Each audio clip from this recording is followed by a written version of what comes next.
Buenos ആയറിസിൽ രാത്രിയിലെ ഡിന്നറും tango ഡാൻസും എല്ലാം കഴിഞ്ഞ് എല്ലാവരും പോയി കിടന്നുറങ്ങി. പിറ്റേന്ന് രാവിലെ, അതൊരു ശനിയാഴ്ചയായിരുന്നു, പിറ്റേന്ന് രാവിലെ ഞായറാഴ്ചയാണ്. അപ്പോൾ ഞങ്ങൾക്കൊരു 10:30 ശേഷം പുറപ്പെട്ടാൽ മതി എന്ന് പറഞ്ഞപ്പോൾ രാവിലെ ഈ ഗ്രൂപ്പിലുള്ള കുറച്ച് ക്രിസ്ത്യൻസ് പറഞ്ഞു, ഞായറാഴ്ച അല്ല, ഇവിടെ കത്തീഡ്രൽ പള്ളിയിൽ കുർബാനയുണ്ട്, അവിടേക്ക് പോകാമെന്ന് പറഞ്ഞു. അടുത്താണ്, നടന്നു പോകാനുള്ള ദൂരമേ ഉള്ളൂ എന്ന് പറഞ്ഞു. അപ്പം അവരെല്ലാവരും ഇറങ്ങിയപ്പോൾ ഞാനും ഇറങ്ങി. ഞങ്ങൾ ഈ പള്ളിയിലേക്ക് 2 സ്ട്രീറ്റുകൾ ക്രോസ് ചെയ്ത് പോകണം. അപ്പോൾ ഈ പോകുന്ന വഴിയുള്ള ബിൽഡിങ്ങുകളും കാഴ്ചകളും റോഡും ഒക്കെ ഷൂട്ട് ചെയ്തുകൊണ്ട് ഞങ്ങൾ അങ്ങനെ പള്ളിയിലേക്ക് നടന്നു.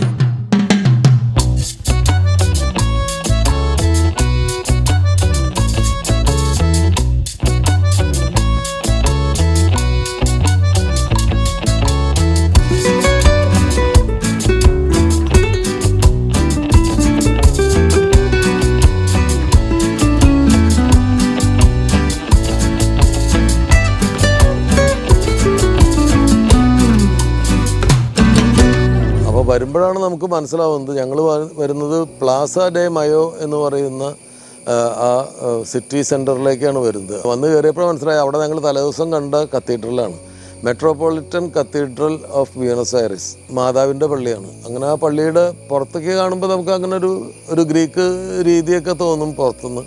പിന്നെ അത്ര വലിയ ഒരു സാധാരണ കാണുന്ന കത്തീഡ്രലുകളുടെ ഒരു എടുപ്പൊന്നും പുറമേ നിന്ന് തോന്നില്ല. പക്ഷേ അകത്ത് കയറിയാൽ ഞെട്ടിപ്പോവും. അതിമനോഹരമായിട്ടുള്ള സ്പാനിഷ് കൊളോണിയൽ സ്റ്റൈലിലുള്ള ഒരു ചേർച്ചാണ്.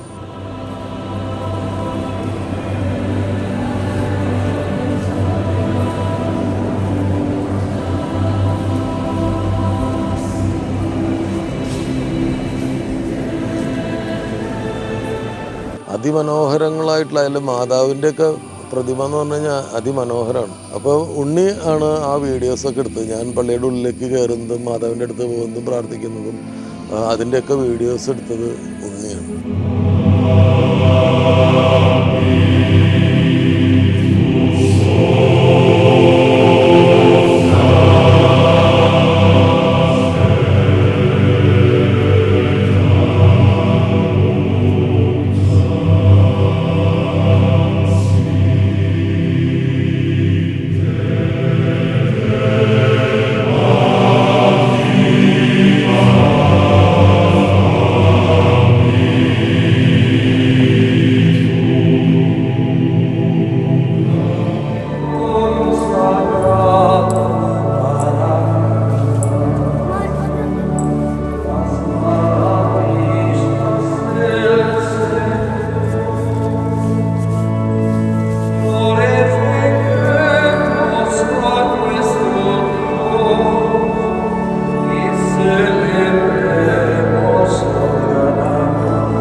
കുർബാന തുടങ്ങി. അപ്പോൾ ഞാൻ കുർബാന കാണാൻ വേണ്ടിയിട്ട് പോയിരുന്നു. അപ്പോൾ ഞാൻ കുർബാനയ്ക്ക് പോയി അവിടെ ബെഞ്ചിലിരിക്കുന്നതും സാധാരണഗതിയിൽ കിട്ടാത്ത ഒരുപാട് മനോഹരമായിട്ടുള്ള വിഷ്വൽസ് കിട്ടാൻ കാരണം ഉണ്ണി അത് ഷൂട്ട് ചെയ്തിട്ടുണ്ട്. ഉണ്ണി മൊബൈൽ കച്ചവടക്കാരനാണ്. അപ്പോൾ അതെങ്ങനെയാണ് ഹാൻഡിൽ ചെയ്യേണ്ടതെന്ന് നന്നായി അറിയുന്ന ആളാണ്.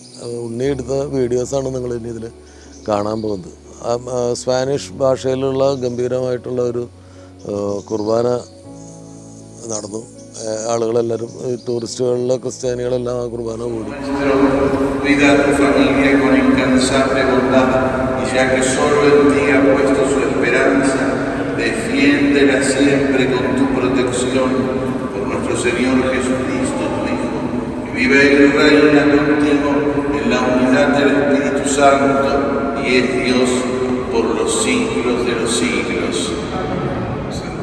Las plantas que sirven alabemos al Señor que está afligido.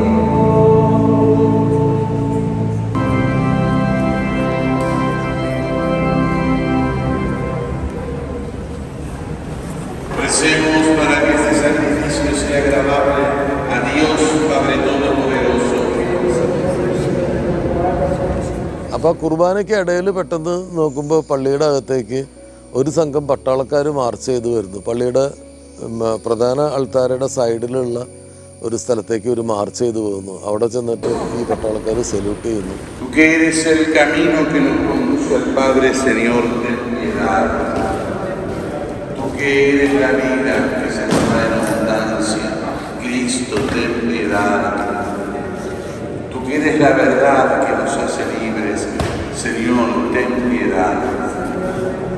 Dios Todopoderoso, tenga misericordia de nosotros, perdone nuestros pecados y nos lleve a la vida eterna. Gloria a Dios en el cielo y en la tierra, paz a los hombres que aman al Señor. Por tu inmensa gloria te alabamos, te bendecimos, te adoramos, te glorificamos. Te damos gracias, Señor Dios Rey Celestial, Dios Padre Todopoderoso, Señor Hijo único Jesucristo, Señor Dios, Cordero de Dios, Hijo del Padre. Tú que quitas el pecado del mundo, ten piedad de nosotros. Tú que quitas el pecado del mundo, atiende nuestra súplica. Tú que estás sentado a la derecha del Padre, Dios, Señor, solo tú, Altísimo Jesucristo, con el Espíritu Santo, y la gloria de Dios Padre. Amén. അപ്പോൾ ഈ പള്ളിയുടെ ഒരു കാലപ്പഴക്കം എന്ന് പറഞ്ഞാൽ ഇത് 1822 ഈ പള്ളി നിർമ്മാണം പൂർത്തിയായത്. അതായത് ഇന്നേക്ക് 2024, അതായത് 202 വർഷങ്ങൾക്ക് മുമ്പാണ് ആ പള്ളി പണി കഴിപ്പിച്ചത്. ആ പള്ളിയിൽ അർജൻറ്റീനയുടെയും ചിലിയുടെയും പെറുവിൻ്റെയും സ്വാതന്ത്ര്യ സമര നായകൻ ജനറൽ സാൻ മാർട്ടിൻ അദ്ദേഹത്തിൻ്റെ റിമൈൻസ് അടക്കം ചെയ്തിട്ടുണ്ട്. അദ്ദേഹം ഫ്രാൻസിൽ വെച്ചിട്ടാണ് മരിക്കുന്നത് 150 കൊല്ലങ്ങൾക്ക് മുമ്പ്.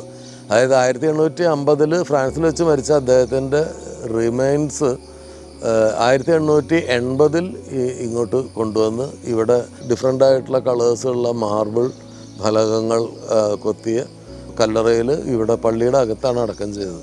അപ്പോൾ അവിടെ ചിലിയുടെ പട്ടാളക്കാരും അർജൻറ്റീനയുടെ പട്ടാളക്കാരും പെറുവിൻ്റെ പട്ടാളക്കാരും പ്രത്യേക വിശേഷ ദിവസങ്ങളിൽ വന്നിട്ട് അവിടെ വന്ന് അഭിവാദ്യം അർപ്പിക്കും. ആ കാഴ്ചയാണ് നമ്മൾ കണ്ടത്. പട്ടാളക്കാർ വന്നിട്ട് അഭിവാദ്യം ചെയ്യുന്നതിൻ്റെ കാഴ്ചയാണ് കണ്ടത്. അപ്പോൾ അങ്ങനെ ചരിത്ര പ്രാധാന്യമുള്ള ഒരു പള്ളിയാണ്. അതിമനോഹരമായിട്ടുള്ള കുർബാനയായിരുന്നു. മനോഹരങ്ങളായിട്ടുള്ള ആർക്കിടെക്ചറാണ് അതിൻ്റെ ഉള്ളിൽ. അതിനുള്ളിലുള്ള മാതാവിൻ്റെയും ഔസേപിതാവിൻ്റെയും ഒക്കെ വളരെ മനോഹരമായിട്ടുള്ള പ്രതിമകൾ, നല്ല ഭംഗിയാണ് കാണാൻ. അതിൻ്റെ വിശദമായിട്ടുള്ള ദൃശ്യങ്ങൾ ഉണ്ണിയും പിന്നീട് ഞാനും ഒക്കെ പകർത്തിയത്.